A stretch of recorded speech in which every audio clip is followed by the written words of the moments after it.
En esta cuarta presentación sobre el desplazamiento multifásico, comenzamos el análisis de la curva de flujo fraccional. El objetivo es analizar específicamente los factores de corrección que se emplean para adaptar la curva de flujo fraccional a sistemas que incluyen fuerzas capilares y fuerzas gravitatorias. Como veremos, los factores no se aplican a las curvas de probabilidad relativa, sino directamente a las curvas de flujo fraccional ya derivadas de las curvas de probabilidad relativa. Y la intención de esa adaptación es poder aplicar las propiedades, las excelentes propiedades de la curva de flujo fraccional, a escenarios mucho más complejos de aquellas para las que fueran definidos originalmente. En las presentaciones anteriores vimos que la complejidad de los escenarios reales se suele resumir a través de valores medios, pero esa situación lleva a escenarios en los que, por ejemplo, la complejidad de colores de esta figura se reduciría a un color medio único para describirla. Lo mismo hacemos en alguna medida con escenarios reales de desplazamiento multifásico, donde la diversidad de saturaciones y condiciones de flujo las resumimos a través de curvas de probabilidad relativa o las curvas asociadas de flujo fraccional que tienen en cuenta el comportamiento de flujo de las diferentes fases en función de lo que llamamos la saturación puntual o típicamente la saturación de cara de salida, que es donde se hacen los cálculos cuando se hacen las mediciones de curva de probabilidad relativa en laboratorio. Y esta frase, que la venimos viendo recurrentemente,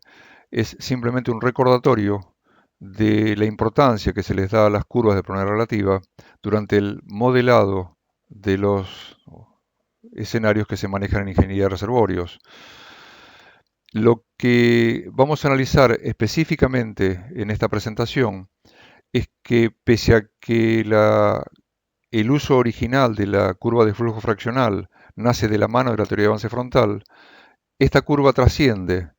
a la propia teoría de avance frontal y aunque a esta última se le reconozcan restricciones, la curva de flujo fraccional se sigue empleando, incorporando correcciones para incluir efectos de las fuerzas capilares y fuerzas gravitatorias y poder aplicar las propiedades de esa curva a escenarios mucho más complejos que los que definieron originalmente tanto Buckley de Beret como Belge cuando determinaron las propiedades de la curva de flujo fraccional. A esta altura es bueno recordar posiblemente que los sistemas naturales no siempre aceptan reducciones o simplificaciones o modelados simples para obtener aproximaciones a la respuesta correcta. Es muy clara la observación que hace Mandelbrot en la introducción de la geometría fractal, donde dice que lo que hacemos regularmente, tanto en ciencia como yo podría agregar en tecnología, es emplear modelos cada vez más realistas. Partimos de modelos simples, continuos, homogéneos, prácticamente el escenario de 1942, un sistema lineal homogéneo bajo dominio de fuerzas viscosas para la teoría de avance frontal, y después vamos agregando correcciones de modo tal que nos vamos aproximando cada vez más a la solución correcta, aplicando justamente términos correctivos. Pero hay dominios en los que la realidad, como dice Mandelbrot, es tan irregular que el modelo continuo y perfectamente homogéneo fracasa y no puede servir ni tan solo como primera aproximación. Bueno, vamos a ver que estamos muy cerca de este escenario que plantea Mandelbrot en su libro introductorio a los objetos fractales. La teoría de flujo fraccional o la curva de flujo fraccional, tal como la presentaron Buckley y Leverett en 1942 para flujo lineal, incluía un análisis muy simple derivado de la ley de Darcy corregida para flujo multifásico, de modo tal que para una determinada saturación de agua teníamos los términos correctivos de la ecuación bajo la forma de curvas de probabilidad relativa, que en ausencia de fuerzas capilares y gravitatorias, o sea, donde podemos asegurar que la diferencia de presión que sufre la fase agua es idéntica a la de petróleo, cuando calculamos la curva del flujo fraccional, lo que obtenemos es una expresión muy simple que vincula no solo a esa curva del flujo fraccional con las probabilidades relativas, sino con las relaciones de viscosidades de los fluidos involucrados. Si tomamos una curva de permeabilidad relativa y tenemos en cuenta la relación de viscosidades entre agua y petróleo, podemos calcular, como ya vimos, la curva de flujo fraccional, en este caso obtenida cuando la relación de viscosidades es unitaria, o sea que el petróleo y el agua tienen la misma viscosidad. Si el petróleo considerado tiene una viscosidad 10 veces mayor que la del agua, la curva de flujo fraccional cambia, desplazándose básicamente hacia saturaciones menores de agua. Y si la viscosidad del petróleo se hace 100 veces mayor que la del agua, la curva de flujo fraccional para una misma curva de presión relativa se desplaza aún más hacia saturaciones menores de agua, indicando justamente que a medida que aumenta la viscosidad del petróleo, es cada vez más difícil desplazarlo del medio poroso. O sea, para una misma saturación de agua, cuanto más viscoso es el petróleo, más flujo de agua se obtiene en el sistema. Si elegimos una de las curvas del flujo fraccional que vimos en la transparencia anterior, se pueden estudiar mediante análisis gráficos las ecuaciones que acompañan a la teoría de avance frontal. De esta forma, si trazamos una tangente a la curva de flujo fraccional, una tangente que nace en el punto de agua irreductible y se hace tangente en el punto de contacto con la curva de flujo fraccional, la saturación asociada define lo que conocemos como la saturación de agua al momento del breakthrough, o sea, al momento de la irrupción del frente de agua en el extremo de producción. Y si continuamos la curva tangente, el punto en el que corta el eje superior define la saturación de agua media de la muestra en ese mismo instante. O sea, en el momento que la saturación en cara de salida era algo superior al 50%, lo que está mostrando el segundo punto es que la saturación media del sistema lineal homogéneo que estamos caracterizando está cercano al 60%. Estas características de la curva tangente a la curva siguen siendo válidas a lo largo de todo el recorrido durante la producción de petróleo mediante el desplazamiento con agua. Cualquier tangente dibujada más adelante indica en el punto de tangencia la saturación del extremo de producción y el punto de corte del eje superior indica la saturación de agua promedio del sistema. Ambos valores se hacen idénticos sobre el final del desplazamiento porque en esas condiciones todo el sistema se encuentra en condiciones de petróleo residual y coincide en la saturación de agua del extremo de producción con la saturación de agua media del sistema. Un detalle importante es que al quedar definido la saturación de agua del frente de desplazamiento, cuando ese frente llega al extremo de producción, el salto de saturaciones en ese punto pasa desde el 20% definido por el agua irreductible hasta la saturación del frente, sin pasar por las saturaciones intermedias, de modo tal que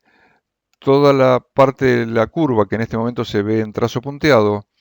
es solamente un cálculo matemático sin soporte físico, dado que esas saturaciones puntuales no existen en la cara de salida. Se produce un salto de saturaciones al momento de la llegada del frente de desplazamiento conforme a los lineamientos de la teoría de avance frontal. Como acabamos de ver, la curva de flujo fraccional tiene unas propiedades muy simples y describen en forma gráfica muy sencilla las ecuaciones de la teoría de avance frontal.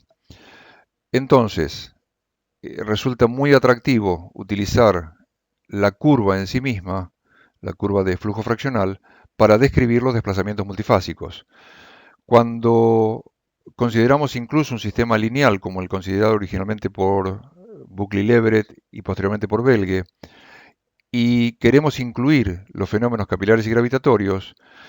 los cálculos ya no son tan sencillos como hicimos originalmente, dado que las diferencias de presión para el agua y para el petróleo no son las mismas,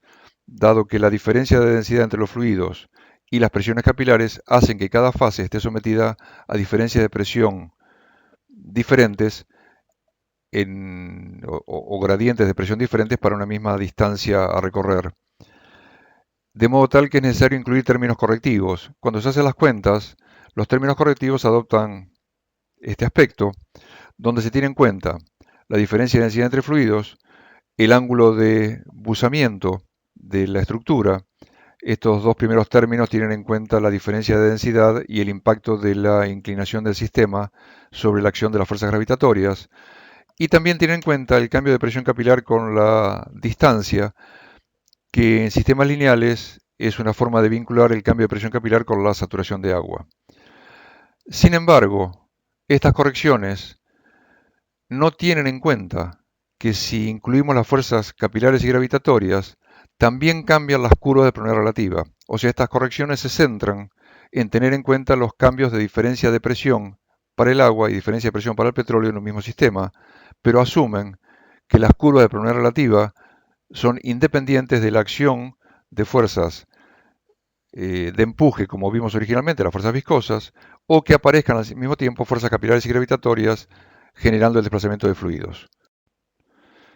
Para entender por qué al cambiar el equilibrio de fuerzas cambia las curvas de probabilidad relativa, es necesario ahondar un poco en el concepto de probabilidad relativa. Para eso vamos a emplear un medio poroso muy simplificado. De hecho, lo que vamos a ver es un manojo de capilares cilíndricos en los cuales, una vez definido el área del medio poroso, o el bloque que vamos a caracterizar, si está fijo el número de capilares, la porosidad crece con el cuadrado del radio de los capilares, dado que el área crece con el radio al cuadrado. En tanto que el caudal que se obtiene luego de aplicar una diferencia de presión entre los extremos del bloque que vamos a considerar, crece con la cuarta potencia del radio de acuerdo con la ley de Poiseuille. Acá podemos apreciar el bloque al que hacía referencia recién. En este caso es un bloque prismático de base cuadrada, cuyo lado lo identificamos con la letra X, y en el que estamos considerando, en principio, un único capilar cilíndrico que lo atraviesa de extremo a extremo. Si consideramos un plano que corta este bloque, ese plano define una cara dentro del sistema que representa esquemáticamente el mismo tipo de análisis que se hace en la teoría de avance frontal cuando se considera un plano perpendicular a la dirección de avance de los fluidos. Cuando definimos arbitrariamente, le damos al radio del capilar el valor 1, podemos elegir la geometría del sistema para que la permeabilidad se corresponda con 0,1 milidarcy y la porosidad sea del 0,1%. Eso se logra con estos valores de radio y de lado del prisma de base cuadrada. Cuando uno hace las cuentas tanto de porosidad como de permeabilidad, se obtienen los valores que estamos indicando. Una permeabilidad de 0,1 milidarcy y una porosidad de 0,1%. Si ahora consideramos también un único capilar, pero en lugar de radio 1 consideramos que el radio es el doble del original, en ese caso la porosidad crece con el cuadrado del radio, o sea, es 4 veces mayor, y pasamos de 0,1% de porosidad al 0,4%, en tanto que, como el caudal frente a una diferencia de presión aplicada crece con la cuarta potencia del radio, la permeabilidad calculada o asignada a este bloque es 16 veces mayor que la que tenía el bloque cuando tenía un único capilar de radio unitario. En este caso tenemos una permeabilidad de 1,6 milidarcis. Y si por último consideramos un poro de radio 3, en ese caso la porosidad representada por ese capilar único es del 0,9% del volumen total del sistema, y la permeabilidad pasa a ser de 8,1 milidarcis. Bueno, ahora consideremos un bloque más complejo, donde estamos incluyendo poros de diámetro 1, diámetro 2 y diámetro 3, con intención de incluir familias de poros, de lo que ya podríamos llamar poros chicos, poros medios y poros grandes. 100 capilares de radio 1, los que estamos viendo, 20 capilares de radio 2 y 10 capilares de radio 3. Esto nos permite, en forma aditiva, calcular tanto la porosidad como la permeabilidad del sistema. Como tenemos 100 poros de radio unitario y cada poro aportaba una porosidad de 0,1%, los 100 poros generan una porosidad del 10%. Y lo mismo pasa con la permeabilidad. Cada poro aportaba 0,1 milidarcis y como no hay interferencia, cada uno conduce el caudal que le corresponde con independencia de la presencia o no de otros poros, el caudal asociado a 100 capilares idénticos es 100 veces mayor que el de un solo capilar, de modo tal que la permeabilidad correspondiente a estos 100 capilares es de 10 milidarcis. Las mismas cuentas hechas para las familias de poros medianos y de poros grandes arroja estos valores de porosidad y permeabilidad que sumados generan un medio poroso con un 27% de porosidad y 123 milidarcis de capacidad de flujo. Si ahora consideramos que el bloque está inundado 100% con agua, de modo tal que la saturación de agua es 100%, la permeabilidad del agua son 123 milidarcis, que es la permeabilidad absoluta del bloque, como ya vimos. Si en cambio el bloque está inundado 100% con petróleo, de modo tal que no hay agua en ninguno de los capilares asociados a este bloque, resulta que la permeabilidad al petróleo equivale a la permeabilidad absoluta del sistema, los 123 milidarcis, y la permeabilidad del agua resulta cero porque por mucha diferencia de presión que se aplique, la capacidad de flujo de agua es nula. Si ahora comenzamos a inundar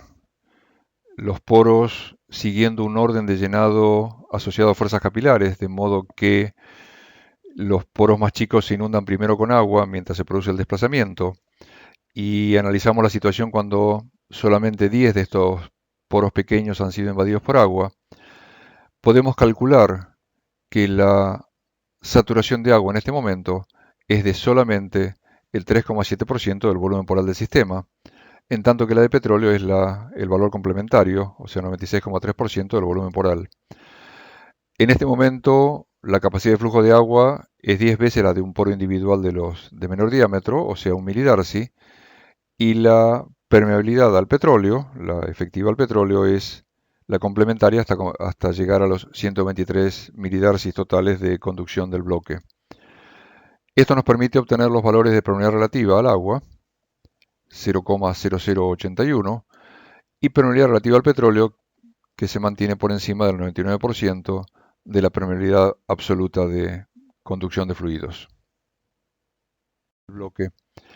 Si continúa el llenado de los poros de menor diámetro con agua, llega un momento que llegamos a inundarlos todos, de modo tal que en ese momento la saturación de agua es del 37%, la saturación de petróleo es la complementaria a 100, o sea, el 63%,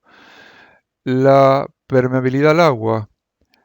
es 100 veces mayor de la, de la que tiene cada poro individual, o sea, son 10 milidarcis, y los 113 restantes quedan para conducir petróleo. En ese momento la permeabilidad relativa al agua es de 0,081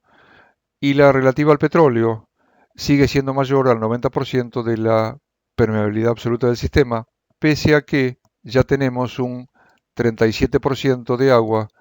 ocupando la red poral. Claro, ocupando los poros de menor diámetro del sistema, menor capacidad de flujo. Si continuamos con el llenado de los poros y ahora están inundados los poros de diámetro intermedio, la segunda familia de poros que hemos visto, cuando uno hace las cuentas, la saturación de agua es del casi el 67%, la saturación de petróleo es la complementaria, la permeabilidad del agua ya creció a 42 milidarcis y la de petróleo quedó reducida a 81 milidarcis, de modo tal que las relativas adoptan estos valores. Con un 66%, 67% de saturación de agua, todavía la capacidad relativa para conducir petróleo de este sistema es mayor que la del agua, porque el petróleo dispone por completo de los poros más grandes del sistema. Cuando uno completa la curva y le agrega más puntos a los únicos que hemos mostrado gráficamente, lo que serían las curvas de permeabilidad relativa de este sistema adoptan este aspecto. Como estamos viendo, la saturación de agua irreductible es cero, lo asumimos de esa forma. Asumimos que cada poro desplaza una fase en forma absolutamente eficiente a la otra, de modo tal que pasamos del 100% de agua o de petróleo al 100% de agua en cada poro a medida que se va produciendo el desplazamiento. Entonces, la saturación inicial de agua es cero y la saturación residual de petróleo es cero. O sea, la curva no tiene puntos extremos de saturación intermedia. Como ya vimos, la mojabilidad asumida es mojabilidad al agua. Por eso es que el agua invadía inicialmente los poros más de diámetro menor. Y justamente el mecanismo elegido de desplazamiento de petróleo por agua es el desplazamiento capilar. La pregunta es, ¿podemos tener otras curvas asociadas a este mismo medio poroso? Y la respuesta es sí. Si en vez de tener un sistema mojable al agua, tuviéramos un sistema mojable al petróleo, al introducir agua en el sistema, la menor resistencia por fenómenos capilares la presentan los poros de mayor diámetro, de modo tal que resultan ser los primeros en que se produce el desplazamiento de petróleo por agua. Posteriormente, incrementando la fuerza de desplazamiento, se logra desplazar el petróleo de los poros de diámetro intermedio y por último, se termina desplazando el petróleo también de los poros de menor diámetro.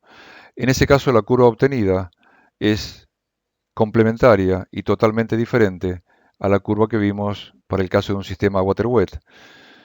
Es importante mencionar que una situación parecida a esta se obtendría en el caso de un desplazamiento bajo dominio de fuerzas viscosas, pero llevado a cabo con una muy alta presión de desplazamiento. En ese caso, pese a que el sistema puede o no ser mojable al agua, los fenómenos dinámicos hacen que los poros en los que primero se produce el desplazamiento sean los poros de mayor diámetro. O sea, este juego de curvas representa tanto el comportamiento de un sistema mojable al petróleo como el de un sistema sometido a desplazamiento de fuerzas viscosas, pero a muy altos caudales de desplazamiento. Pero si en vez de considerar un desplazamiento dominado por fuerzas viscosas o capilares, hubiéramos considerado un desplazamiento dominado por fuerzas gravitatorias, podemos imaginar que esto es un bloque de capas paralelas que está siendo inundado por agua. El agua inunda primero los poros inferiores porque estructuralmente están más bajos y la mayor densidad del agua lleva a este fluido a invadir primero los niveles más bajos de la estructura. Después, al subir el nivel de agua, invade los poros que va encontrando con independencia de si son los de diámetro menor, intermedio o mayor. Las curvas obtenidas al final de este desplazamiento son también diferentes a las que ya hemos observado, porque en este caso el orden de llenado no sigue un orden de diámetro, sino un orden de ubicación espacial. Pero si la ubicación espacial es aleatoria, no en capas o láminas como vimos en el caso anterior, el mismo llenado gravitacional hubiera llevado a la generación de curvas de probabilidad relativa de aspecto diferente. De hecho, posiblemente para muchos de los que estén viendo esta presentación, esta sea la forma típica de representar curvas de probabilidad relativa bajo dominio de fuerzas gravitatorias. En este caso es fácil explicar este aspecto. A medida que sube el nivel de agua en el sistema, el aumento de la saturación de agua se condice con la inundación de más y más poros al mismo tiempo, tanto pequeños como medianos como de gran diámetro, con lo cual mayor saturación de agua implica sencillamente mayor capacidad de conducción de agua y eso genera las curvas de probabilidad relativa con el aspecto que estamos viendo. Consecuencia, cuando retrocedemos en el tiempo y revisamos los supuestos que hicieron Buckley y Leverett en su planteo de 1942, se entiende perfectamente por qué estos autores decidieron eliminar las fuerzas capilares y gravitatorias durante el estudio del desplazamiento en un sistema lineal y homogéneo. De haberlas tenido en cuenta, el flujo fraccional no hubiera sido independiente del equilibrio de fuerzas para una misma saturación de la fase desplazante, y esta era una suposición necesaria para llegar a una única curva de desplazamiento. Como resumen y comentarios principales de esta presentación podemos decir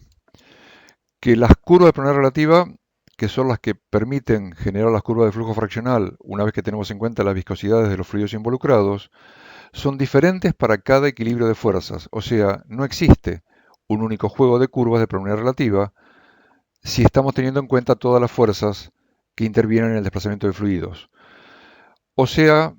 que si obtenemos curva de probabilidad relativa bajo dominio de fuerzas viscosas, que es lo que se hace a nivel de laboratorio y en muchos cálculos simplificados,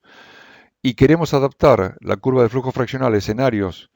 que incluyan fuerzas capilares y gravitatorias,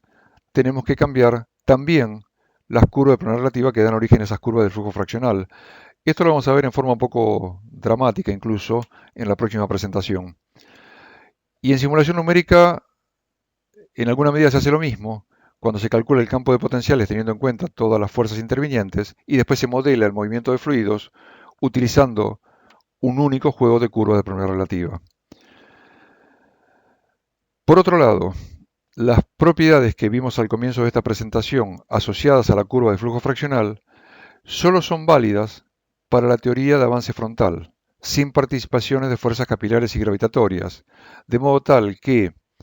si se adapta la curva de flujo fraccional a estas otras fuerzas, las propiedades que vimos de esta curva dejan de ser las que analizamos en su momento, de modo tal que no se pueden generalizar esas propiedades a escenarios reales, tridimensionales, heterogéneos, con equilibrios variables de fuerzas. En la próxima presentación lo que vamos a ver es una aplicación de las curvas de flujo fraccional en un ejemplo donde queda claramente apreciable que si se trasladan las propiedades de la curva de flujo fraccional derivada de los desplazamientos lineales homogéneos bajo dominio de fuerzas viscosas a escenarios reales, se obtienen resultados que son incompatibles con la realidad física.